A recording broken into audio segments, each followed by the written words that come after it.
നമസ്കാരം. യൂട്യൂബ് ന്യൂസിലേക്ക് സ്വാഗതം. പ്രധാന വാർത്തകൾ. നഴ്സിംഗ് മേഖലയിലെ വിവിധ വിഷയങ്ങളുമായി പെരിന്തൽമണ്ണയിൽ നഴ്സുമാരുടെ ജില്ലാതല കൂട്ടധർണ. കരിപ്പൂർ പാർക്കിംഗ് ഫീസ് വർധനയിൽ യുവജന സംഘടനാ പ്രതിഷേധം.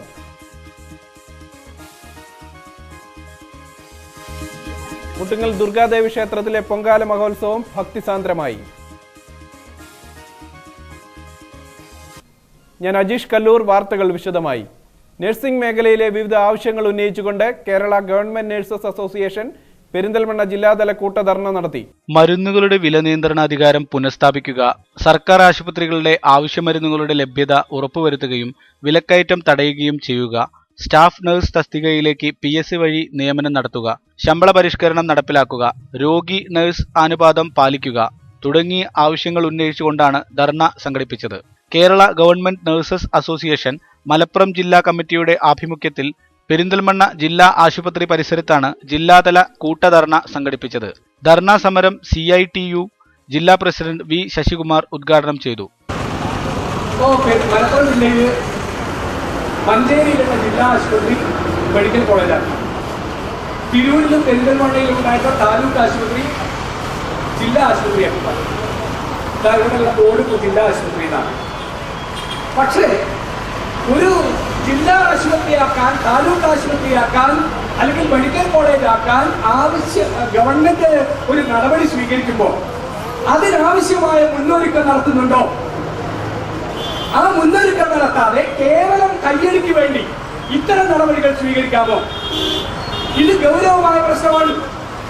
ഇത് ഇങ്ങനെ കയ്യടിക്ക് വേണ്ടി ചെയ്യാനുള്ള ഒരു കാര്യമല്ല. ജനങ്ങൾക്ക് അതിന്റെ സേവനം ലഭ്യമാവണമെങ്കിൽ ഇവിടെ സ്വാഗതം പറഞ്ഞ പ്രതിഭ സൂചിപ്പിച്ചതുപോലെ ഡോക്ടർ നിശ്ചയിക്കുന്ന മരുന്നിന്റെ ചികിത്സയുടെ വിധി ആളുകൾക്ക് ലഭിക്കണമെങ്കിൽ അതിന് സഹായകമായി നഴ്സുമാർ വേണ്ടേ, പാരാമെഡിക്കൽ സ്റ്റാഫ് വേണ്ടേ, സൗകര്യങ്ങൾ വേണ്ടേ?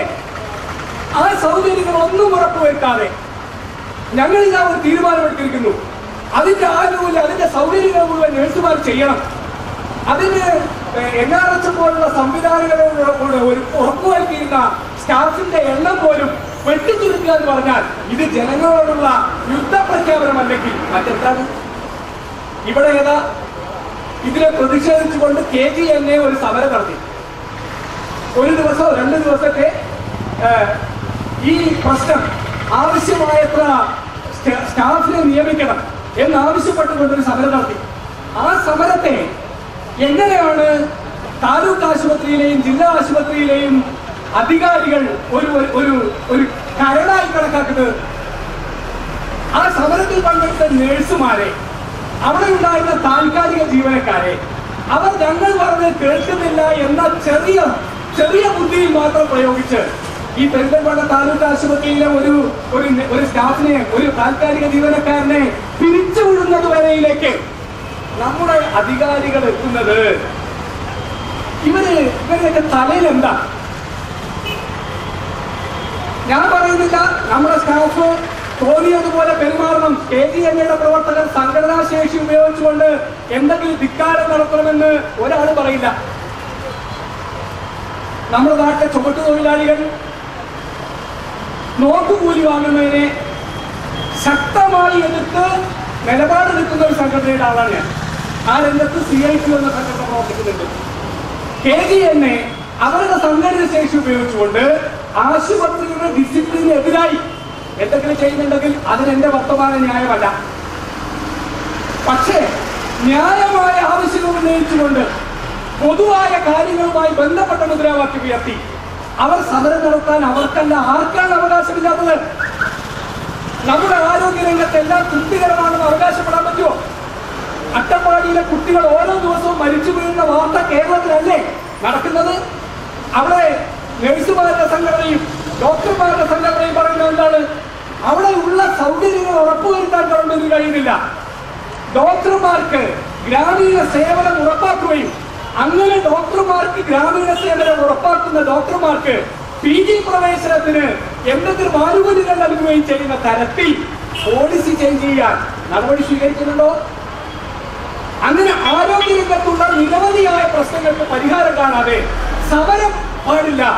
സമരം ചെയ്യുന്ന ആളുകളെ കണ്ണിലെ കരടായി കാണും എന്ന നിലപാട് ഒരു പരിഷ്കൃത സമൂഹത്തിന് യോജിച്ചതല്ല. ഇന്ന് എതിർക്കുന്നവർക്ക് നാളെ സമരം ചെയ്യേണ്ടി വരും. ഒരാൾ കരുതണ്ട. ഇന്ന് ഞങ്ങളാണ് അധികാരികൾ എന്ന് കരുതുന്നവർക്ക് നാളെ സമരത്തിന്റെ പാതയിലേക്ക് വരേണ്ടി വരും. അതാണ് നമ്മുടെ ചുറ്റുപാട്. ഇത് എല്ലാവരും മനസ്സിലാക്കുന്നത് നല്ലതാണ്. KGNA ജില്ലാ പ്രസിഡന്റ് P. പുഷ്പലത അധ്യക്ഷം വഹിച്ചു. KGNA ജില്ലാ secretary N. Pradeep, K. Santhosh, C. Sugunaprasad, M. Gopalan, MK Sreedharan, CP Nusaiba, Vimalan, Martin എന്നിവർ സംസാരിച്ചു. കരിപ്പൂർ വിമാനത്താവളത്തിലെ പാർക്കിംഗ് ഫീസുകൾ വർദ്ധിപ്പിച്ച നടപടിയിൽ വ്യാപക പ്രതിഷേധം. യൂത്ത് കോൺഗ്രസ്, DYFI പ്രവർത്തകർ എയർപോർട്ടിലേക്ക് മാർച്ച് നടത്തി. എയർപോർട്ട് അതോറിറ്റി തീരുമാനപ്രകാരം പാർക്കിംഗ് ഫീസ് വർദ്ധിപ്പിച്ച കരിപ്പൂർ അന്താരാഷ്ട്ര വിമാനത്താവളത്തിലേക്ക് യുവജന സംഘടനകൾ പ്രതിഷേധ മാർച്ച് നടത്തി. യൂത്ത് കോൺഗ്രസ് മണ്ഡല കമ്മിറ്റിയുടെയും DYFI ബ്ലോക്ക് കമ്മിറ്റിയുടെയും ആഭിമുഖ്യത്തിൽ എയർപോർട്ടിലേക്ക് പ്രതിഷേധ മാർച്ച് സംഘടിപ്പിച്ചു. DYFI ബ്ലോക്ക് കമ്മിറ്റി നടത്തിയ ധർണാ സമരം ജില്ലാ കമ്മിറ്റി അംഗം E. സുജിത് ഉദ്ഘാടനം ചെയ്തു. യൂത്ത് കോൺഗ്രസ് മലപ്പുറം പാർലമെന്റ് മണ്ഡലം കമ്മിറ്റിയുടെ ആഭിമുഖ്യത്തിലാണ് പ്രതിഷേധ മാർച്ച് സംഘടിപ്പിച്ചത്. മണ്ഡലം പ്രസിഡന്റ് റിയാസ് മുക്കോളി ഉദ്ഘാടനം ചെയ്തു. അതേസമയം വർദ്ധിപ്പിച്ച പാർക്കിംഗ് നിരക്കുകൾ വെള്ളിയാഴ്ച മുതൽ നിലവിൽ വന്നു. കാറുകളുടെ ഫീസ് 60 നിന്നും 85 രൂപയാക്കിയാണ് വർദ്ധിപ്പിച്ചത്. പുതുതായി ഏർപ്പെടുത്തിയ ഇരുചക്ര വാഹനങ്ങളുടെ ഫീസാണ് 1000-ലധികം വരുന്ന വിമാനത്താവള കരാർ ജീവനക്കാർക്ക് പ്രതികൂലമായി ബാധിച്ചത്. മുട്ടുങ്ങൽ വാഴപ്പറമ്പ് ശ്രീ ദുർഗാ മഹാകാളി ക്ഷേത്രത്തിലെ പ്രഥമ പൊങ്കാല മഹോത്സവം ശനിയാഴ്ച നടന്നു. നിരവധി പേർ പൊങ്കാലയിടാനായി ക്ഷേത്രത്തിലെത്തി. ഇതാദ്യമായിട്ടാണ് പെരിന്തൽമണ്ണ മുട്ടുങ്ങൽ ചെറുകുന്നത്ത് വാഴംപറമ്പ് ശ്രീ ദുർഗാ മഹാകാളി ക്ഷേത്രത്തിൽ പൊങ്കാല മഹോത്സവം നടക്കുന്നത്. കേരളത്തിൽ ആറ്റുകാൽ ക്ഷേത്രത്തിലാണ് ആദ്യമായി പൊങ്കാലയിടൽ ചടങ്ങ് നടന്നത്. രൗദ്രഭാവത്തിൽ പ്രത്യക്ഷപ്പെട്ട ആറ്റുകാലമ്മയെ ശാന്തസ്വരൂപിണിയാക്കുന്നതിനായി മഹിളകളും 12 വയസ്സിന് താഴെയുള്ള കുട്ടികളും പൊങ്കാലയിടുന്നതാണ് പൊങ്കാല മഹോത്സവത്തിന്റെ ഐതിഹ്യം. തുടർന്ന് ദേവീ സന്നിധിയുള്ള എല്ലാ ക്ഷേത്രങ്ങളിലും പൊങ്കാലയിടൽ ചടങ്ങുകൾക്ക് തുടക്കം കുറിച്ചു. വൃശ്ചിക മാസത്തിലെ ആദ്യ ശനിയാഴ്ചയോ കറുത്തവാവ് ദിനത്തിലോ ആണ് പൊങ്കാല ചടങ്ങ് നടക്കുന്നത്. 12 ഭഗവതി സാന്നിധ്യങ്ങളാണ് പ്രതിഷ്ഠിച്ചിട്ടുള്ളത്. അതിൽ പ്രഥമ സ്ഥാനത്ത് നിൽക്കുന്ന ചെറുകുന്നിലമ്മയും തട്ടകത്തമ്മയായ തിരുമാതാങ്കുന്നിലമ്മയും മധുര മീനാക്ഷി ആണ്ടിലൊരു തവണ ക്ഷേത്രത്തിലെത്തുകയും ക്ഷേത്ര തന്ത്രിയുടെ കർമ്മം സ്വീകരിക്കുമെന്നാണ് പ്രമാണം. ആ മധുര മീനാക്ഷിയുടെ സാന്നിധ്യവും കൂടി ഉൾക്കൊള്ളുന്ന ക്ഷേത്രമാണ്. അതുകൊണ്ടാണ് ഈ ക്ഷേത്ര സന്നിധിയിൽ പൊങ്കാല സമർപ്പണം വേണമെന്ന് തന്ത്രി ആവശ്യപ്പെടുകയും അത് തുടങ്ങാൻ നിശ്ചയിക്കുകയും ചെയ്തു.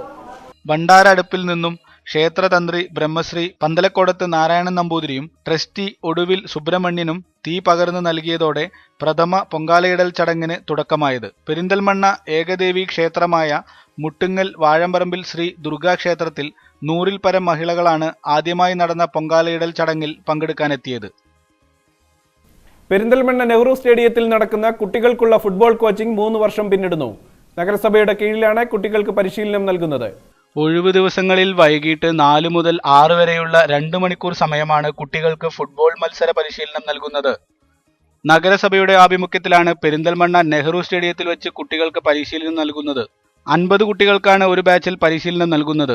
ഈ രംഗത്തെ വിദഗ്ധ പരിശീലകൻ മുഹമ്മദ് അലി മാസ്റ്ററുടെ കീഴിലാണ് പരിശീലനം. 3 വർഷമായി തുടരുന്ന ഫുട്ബോൾ പരിശീലന ക്യാമ്പിൽ നിന്നും ഇതിനകം നിരവധി കുട്ടികൾ പരിശീലനം പൂർത്തിയാക്കിയിട്ടുണ്ട്. നിലവിൽ 50 പേരാണ് ഗ്രൗണ്ടിൽ പരിശീലിക്കുന്നത്. ഇത് മുനിസിപ്പാലിറ്റിയുടെ ക്യാമ്പാണ്. ഇതിൽ ഞങ്ങൾക്ക് റിഫ്രഷ്മെന്റും ഒക്കെ തരലുണ്ട്. ഇത് പിന്നെ ഞങ്ങൾക്ക് കുറെ കുട്ടികളെ ഒഴിവായി കഴിഞ്ഞാൽ സാറ് പുതിയ സെലക്ഷനൊക്കെ വെച്ച് കുട്ടികളെ തെരഞ്ഞെടുക്കലും. ഒരു ബാച്ചിന്റെ പരിശീലനം പൂർത്തിയാകുന്നതോടെ അടുത്ത ബാച്ചിലേക്കുള്ള സെലക്ഷൻ നടത്തി കുട്ടികളെ കണ്ടെത്തും.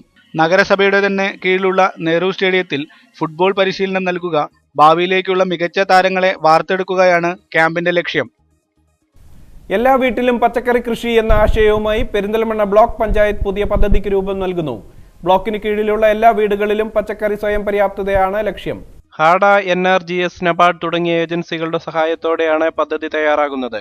ബ്ലോക്ക് തലത്തിൽ ഭരണസമിതിയുടെ പ്രാതിനിധ്യത്തോടെ സൊസൈറ്റിയും പഞ്ചായത്ത് തലത്തിൽ വിവിധ സംഘങ്ങളും രൂപീകരിച്ച് ഓരോ വീടുകളിലേക്കും പച്ചക്കറി ഗ്രോ ബാഗുകൾ വിതരണം ചെയ്യുന്നതാണ് പദ്ധതി. ഓരോ വീടുകളിലേക്കും 10 വീതം ഗ്രോ ബാഗുകളായിരിക്കും ആദ്യഘട്ടത്തിൽ വിതരണം ചെയ്യുക. മൊത്തം ചിലവിന്റെ 50% വരെ സബ്സിഡി നൽകുന്ന പദ്ധതിക്ക് രൂപം നൽകിയതായി ബ്ലോക്ക് പഞ്ചായത്ത് പ്രസിഡന്റ് കുന്നത്ത് മുഹമ്മദ് അറിയിച്ചു.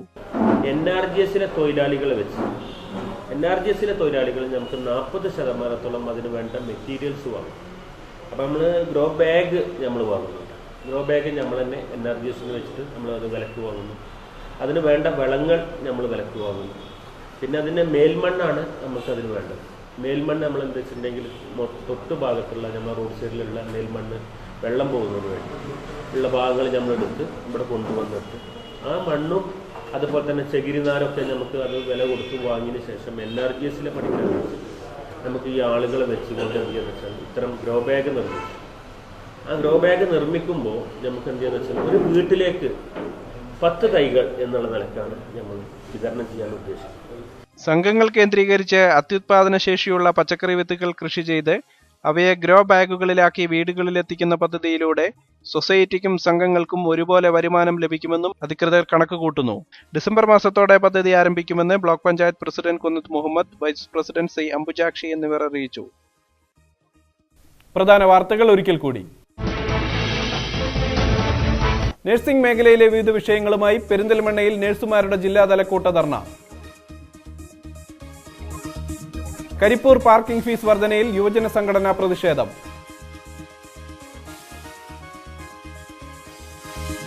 മുട്ടുങ്ങൽ ദുർഗാദേവി ക്ഷേത്രത്തിലെ പൊങ്കാല മഹോത്സവം ഭക്തിസാന്ദ്രമായി. ഈ വാർത്താ ബുള്ളറ്റിൻ ഇവിടെ അവസാനിക്കുന്നു. നന്ദി, നമസ്കാരം.